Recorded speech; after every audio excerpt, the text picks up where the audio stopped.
Halo, Assalamualaikum warahmatullahi wabarakatuh. Nama saya Arif Buryanto Gafur. Saya adalah mahasiswa Universitas Airlangga, Fakultas Ilmu Sosial dan Ilmu Politik, program studi Doktor Ilmu Sosial. Pada kesempatan ini saya akan membahas sebuah fenomena sosial yang dampaknya begitu luar biasa mempengaruhi setiap sendi kehidupan manusia di seluruh dunia. Apa itu? Apalagi kalau bukan globalisasi. Ya, globalisasi. Jadi globalisasi saat ini menjadi salah satu kata kunci untuk mendefinisikan sebuah kehidupan yang tanpa batas. Kenapa dikatakan seperti itu? Karena memang globalisasi menghubungkan setiap manusia di seluruh dunia sehingga menghilangkan sekat-sekat geografis, sekat-sekat budaya maupun sekat-sekat administratif serta sekat-sekat lainnya antara manusia seluruh dunia. Sehingga kajian globalisasi merupakan kajian sosial yang sangat penting untuk kita dalami dan kembangkan saat ini. Sebenarnya kajian tentang globalisasi telah lama ada, bahkan sejak revolusi industri abad ke-18 sudah mulai muncul. Namun kemudian kajian tentang globalisasi saat ini di era abad ke-20 menjadi hal yang luar biasa penting, luar biasa berkembang. Karena kenapa? Karena telah ditemukannya perkembangan teknologi termasuk internet dan transportasi massal yang menyebabkan dunia berkembang sedemikian pesatnya sehingga globalisasi tidak hanya menjadi atau menyelimuti beberapa negara saja, tapi telah hadir dan telah menghubungkan seluruh masyarakat di seluruh dunia saat ini secara masif dan cepat. Tapi sebelum jauh kita membahas tentang globalisasi, kita coba bahas secara kajian teoritis tentang globalisasi. Kita mengambil pendekatan yang dilakukan oleh Anthony Giddens. Jadi Giddens mendefinisikan globalisasi dalam bukunya yang berjudul Sociology. Dia tulis bahwa globalisasi merupakan kondisi masyarakat negara yang interdependensi. Maksudnya apa? Masyarakat yang saling terkait, saling bergantung, yang saling berhubungan. Ya. Karena memang dengan adanya globalisasi, setiap masyarakat itu pasti akan saling terhubung dan tentu saling tergantung dan tentu akan saling terikat, saling terkait, kait mengkait. Gitu. Giddens juga dalam kajiannya membuat bahasan tentang beberapa hal yang mendorong terjadinya globalisasi. Apa itu? Yang pertama yang mendorong globalisasi menurut Giddens adalah perubahan masyarakat. Ya, karena tentu pertama masyarakat senantiasa berubah. Jadi masyarakat dari waktu ke waktu sampai dengan saat ini senantiasa berubah. Tentu perubahan itu adalah disebabkan oleh penyesuaian masyarakat dengan lingkungannya, dengan kondisi yang ada, sehingga masyarakat dari waktu ke waktu berusaha untuk menjadi lebih baik, berusaha untuk berproses, berusaha untuk mendapatkan sumber dayanya lebih efektif dan efisien, sehingga menyebabkan terjadinya globalisasi. Yang kedua adalah kolonialisme atau penjajahan. Ya, kita tahu bersama bahwa bangsa-bangsa Eropa telah melakukan penjajahan dalam waktu yang cukup lama kepada seluruh hampir sebagian besar dunia, negara-negara di dunia, dan kemudian penjajahan tersebut mengakibatkan daerah-daerah atau negara-negara terbagi menjadi beberapa bagian. Misalnya disebut sebagai negara dunia pertama, negara dunia kedua, negara dunia ketiga, dan New Industrializing Society atau NCIS. Yang tentu dengan hal ini menyebabkan globalisasi menjadi lebih berkembang pesat dan cepat.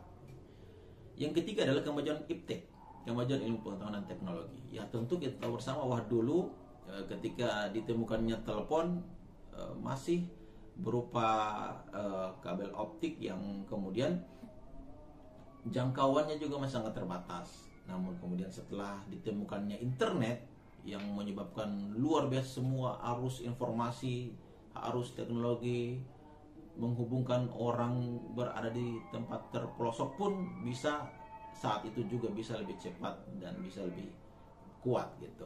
Sehingga dengan kemajuan itu dan teknologi melahirkan sesuatu fenomena yang luar biasa sekali, di mana setiap orang, setiap negara saling terhubung kapanpun, dimanapun bisa melakukan aktivitasnya, termasuk aktivitas ekonomi. Dan hal inilah yang menurut Giddens ketika membahas globalisasi tentu tidak bisa terpisahkan dengan fenomena ekonomi, sehingga Giddens menyebut globalisasi ekonomi adalah globalisasi yang inti dari globalisasi itu sendiri. Yang keempat adalah bahwa Giddens melihat hal-hal yang mendorong globalisasi adalah ekonomi global itu sendiri. Artinya ketika dia fokus kepada ekonomi, itu berarti melibatkan sebuah perusahaan-perusahaan multinasional, perusahaan besar atau produk-produk massal yang kemudian dikembangkan atau disebarkan, diproduksi massal, didistribusikan ke seluruh negara di dunia. Ya. Pendekatan Giddens ini adalah hasil dari penelitian dia. Ketika dia meneliti, dia ketahui bahwa ternyata boneka Barbie itu hampir hadir di hampir seluruh negara. Jadi hampir seluruh negara ada boneka Barbie. Bahkan di 140 negara itu ada boneka Barbie. Nah, disitulah dia mulai Giddens melihat bahwa memang globalisasi sebenarnya telah hadir di dunia saat ini. Gitu. Kemudian pertanyaannya adalah apa yang perlu kita lakukan terhadap globalisasi itu sendiri? Karena globalisasi ternyata telah hadir. Apakah kita menolak? Apakah kita menerima? Karena ternyata globalisasi ini punya juga banyak-banyak hal-hal yang negatif.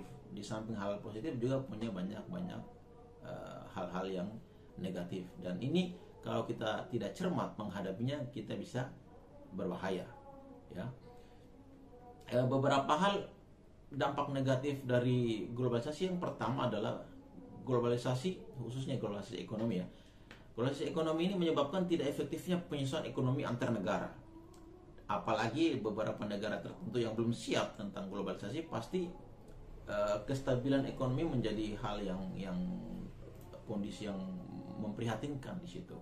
Sehingga globalisasi ini memang harus dihadapi dengan kesiapan yang harus lebih matang. Yang kedua adalah globalisasi ekonomi bisa menyebabkan terjadinya kondisi ekonomi yang sensitif, gampang berubah, kemudian dipengaruhi oleh situasi politik ataupun situasi keamanan ataupun situasi sosial di sebuah negara. Ya, kita tahu bersama bahwa saat ini banyak negara-negara tertentu yang masih dilanda perang, sehingga menyebabkan misalnya seperti di Rusia, Ukraina, yang menyebabkan negara-negara tertentu di sekitar seperti Prancis dan lain sebagainya kena dampak, ada krisis ekonomi. Karena ketika situasi dalam perang, apalagi sumber daya berasal dari negara yang perang, ataupun sebaliknya negara yang sedang perang membutuhkan sumber daya dari luar, akhirnya dia terbatas sehingga menyebabkan negara tersebut bisa jatuh lebih berbahaya gitu. Yang ketiga adalah bahwa globalisasi ekonomi menyebabkan terjadinya krisis lingkungan atau kerusakan lingkungan. Kita tahu bersama bahwa ketika ada globalisasi ekonomi, ketika ada produksi massal, ketika ada perusahaan-perusahaan besar, pasti menyebabkan terjadinya atau pasti akan menyebabkan terjadi ekspansi besar-besaran dalam industrialisasi, di mana semua negara atau semua daerah membangun pabrik, membangun sesuatu kebutuhan perusahaan, yang menyebabkan pasti industrialisasi ini bertolak belakang dengan alam, di mana kita lihat bersama banyak kerusakan lingkungan disebabkan oleh pabrik-pabrik maupun dihasilkan oleh pertambangan ataupun produksi massal dalam sebuah perusahaan atau produk gitu. Tentu karena limbah-limbah industrialisasi ini kadang tidak bersahabat dengan alam, sehingga banyak kerusakan karena globalisasi ini.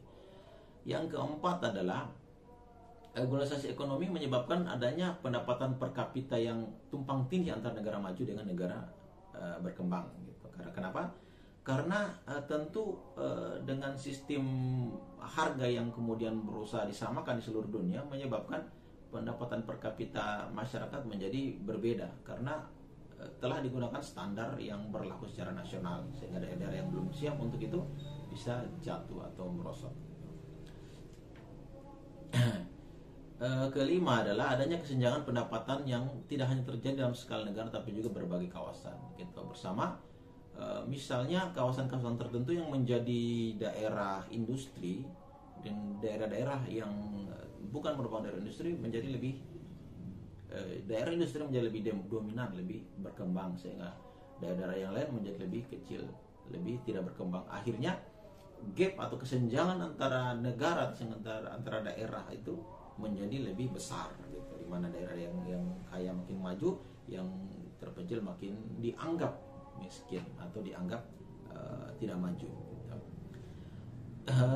Juga globalisasi di bidang ekonomi bisa menyebabkan menurunnya level keamanan. Ya, kita tahu bersama ya, konteksnya misalnya saat ini kita banyak menggunakan teknologi atau belanja online. Padahal banyak online itu juga tidak dibarengi dengan keamanan yang cukup gitu. Kita bersama akhirnya kita bisa lihat di media sosial atau di televisi, banyak orang yang tertipu oleh jual beli online, di mana dia sudah membayar, sudah membeli barangnya, tapi ternyata barang yang datang itu tidak seperti yang ditawarkan atau tidak seperti yang disepakati. Sehingga karena memang kita tidak melihat langsung, tapi kita hanya melihatnya dari layar, misalnya dari kaca atau dari internet, dan kita percaya dan kita membayar membelinya. Tapi ternyata barang yang tiba tidak seperti yang ditawarkan, atau ada penipuan online gitu. Atau juga banyak produsen yang memproduksi barang kemudian dibeli di luar negeri dengan berbekal telepon, kemudian membayar uang muka, dikirimlah ke daerah negara tertentu. Ternyata tidak kunjung dibayar barang itu, padahal banyak orang yang telah memproduksinya. Kemudian berusaha ditarik, ternyata tidak bisa. Kenapa?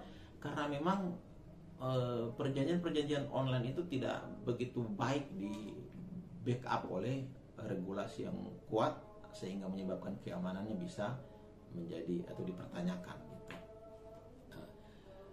Selanjutnya adalah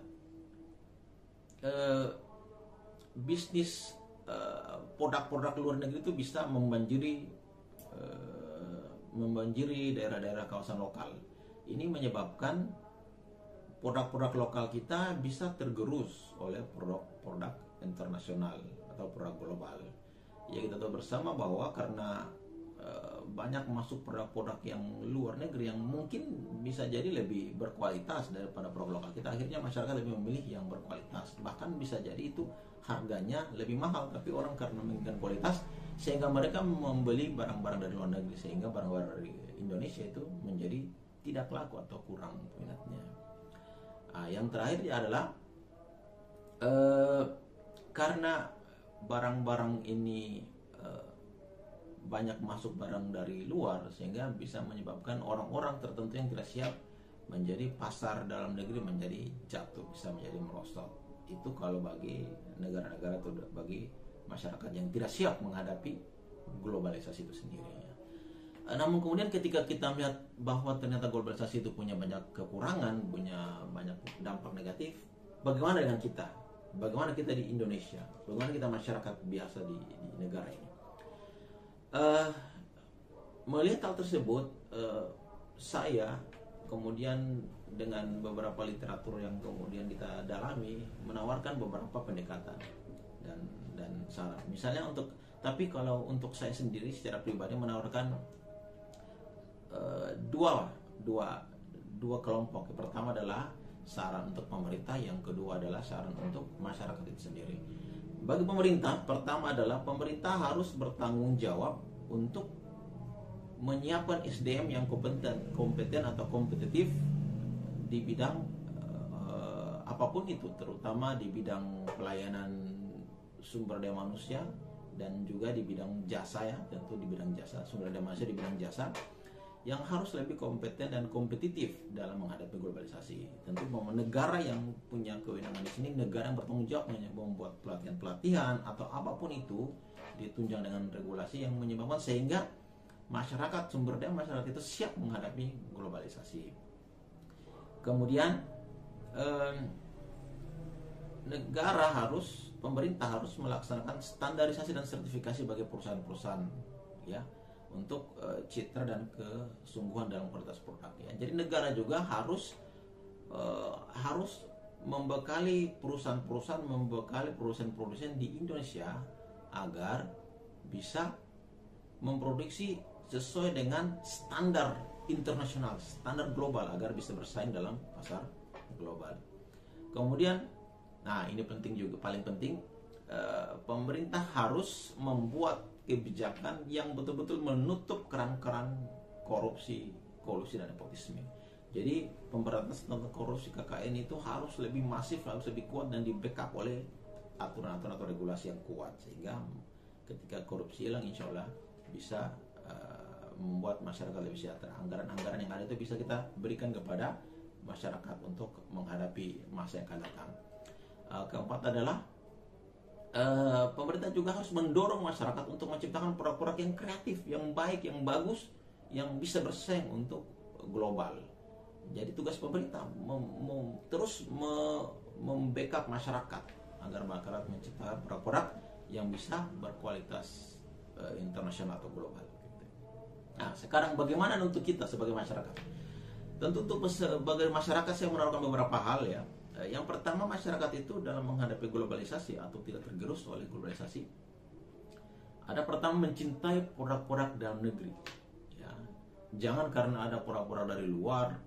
Sekarang makin viral ya, bagaimana produk-produk seperti Gucci dan produk-produk branded lainnya itu sangat banyak ya dikonsumsi oleh atau dibeli oleh orang-orang dari Indonesia, padahal sangat mahal. Bahkan orang mengambil KW-nya juga pun ikut dibeli. Sementara banyak sebenarnya produk-produk lokal kita yang ternyata kualitasnya lebih bagus, yang hanya karena produk Indonesia kalah di merek, sehingga banyak lebih laku adalah produk-produk dari luar negeri. Makanya sekarang memang kita harus kemudian wacanakan yang lebih masif lagi tentang mencintai produk-produk dalam negeri. Kedua adalah menyaring budaya asing. Ya, kita tahu bersama bahwa dengan adanya globalisasi, maka pasti orang-orang seluruh dunia akan masuk ke Indonesia melalui berbagai macam cara, bukan hanya secara fisik tapi dengan arus teknologi dan informasi, sehingga orang-orang di Indonesia bisa menyerap hal itu dengan tidak baik, sehingga paham-paham yang ada tentu berbahaya bagi generasi kita. Kita tahu bersama bahwa di Barat hal yang negatif itu misalnya minuman keras, narkoba, drugs ya, dan tentu adalah seks bebas, dan itu sangat berbahaya bagi masyarakat kita. Yang ketiga adalah memahami, mendalami, menerapkan, mengaktualisasikan prinsip-prinsip Pancasila dan nasionalisme. Ya, kita tahu bersama bahwa nasionalis ini adalah hal-hal yang menyatukan kita di seluruh Indonesia, sehingga dan Pancasila adalah menjadi ideologi kita, menjadi pandangan hidup kita, pandangan bangsa dengan kondisi yang berbeda-beda. Oleh sebab itu, bagaimana caranya kita menang melawan globalisasi? Kita tentu harus menguatkan rasa nasionalisme kita dengan pendekatan ideologi Pancasila. Yang kelima adalah kemajuan teknologi dalam pembangunan. Jadi kita juga harus ikut serta dalam peningkatan kapasitas teknologi dan pembangunan kita, di mana kita jadi tidak boleh lagi menggunakan pola-pola lama, berdagang dengan konsep rumah ke rumah atau berdagang dengan konsep dari di pasar, tidak, tapi kita harus menggunakan segala cara, menggunakan internet, menggunakan jaringan-jaringan yang ada untuk memproduksi barang-barang kita lebih masif lagi. Jadi kita harus juga ikut dengan perkembangan teknologi itu. Jangan kita jadi penonton, tapi kita harus mempelajari teknologi itu untuk kita bisa manfaatkan untuk kemajuan perusahaan kita. Yang keenam adalah mengembangkan usaha mikro, kecil, menengah. Jadi usaha-usaha mikro itu jangan salah ya. Usaha-usaha kecil mikro itu bukan berarti dia sulit untuk berkembang, tidak. Usaha-usaha mikro itu adalah usaha yang paling penting untuk dikembangkan kalau dikelola dengan maksimal, dikelola dengan profesional. Oleh sebab itu usaha-usaha mikro kita tahu, bahkan sekarang produk-produk besar itu lagi ketakutan perusahaan-perusahaan besar. Karena kenapa? Karena begitu masifnya, begitu kuatnya gerakan produksi barang-barang usaha mikro yang lahir di seluruh dunia. Oleh sebab itu, tapi kalau kita hanya mengerjakan dengan teknologi apa adanya, itu tidak maksimal. Jadi kita harus menggunakan teknologi informasi yang ada untuk membuat pasar kita, jaringan kita lebih besar juga gitu. Yang terakhir adalah kita manfaatkan forum-forum, termasuk forum-forum internasional, karena di situ juga kita bisa menjual hasil karya kita, menjual produk kita ke pasar internasional yang lebih besar jangkauannya. Jadi kita hanya jangan berharap produk kita itu digunakan hanya untuk konsumsi dalam negeri, tapi kita harus optimis itu bisa dinikmati atau bisa terjual sampai di luar negeri. Tentu kita harus memanfaatkan, salah satu caranya adalah kita manfaatkan seminar-seminar internasional, kerjasama internasional, forum-forum internasional untuk memasarkan produk kita, atau kita menjadi tuan rumah penyelenggaraan kegiatan-kegiatan internasional. Nah, terakhir dari saya, bahwa karena waktu juga yang terbatas diberikan, bahwa globalisasi adalah sesuatu yang mutlak terjadi, yang sudah terjadi dan kita tidak mungkin lagi bisa menghindarinya. Hal yang kita bisa lakukan adalah kita menyiapkan diri, mempersiapkan kapasitas kita, mempersiapkan lingkungan kita untuk menghadapi globalisasi dan memanfaatkan globalisasi. Jadi bukan hanya kita bisa menerima datangnya globalisasi, tapi kita bisa menerima, bahkan memanfaatkan globalisasi itu untuk kepentingan kita dan untuk kepentingan masyarakat kita, untuk masa depan kita. Oke? Makasih atas perhatiannya. Kita lanjut lagi dalam momentum yang lain. Semoga hal ini bermanfaat untuk kita semua. Makasih. Mohon maaf apabila ada kekurangan. Wallahumma fiqh lakum. Assalamualaikum warahmatullahi wabarakatuh.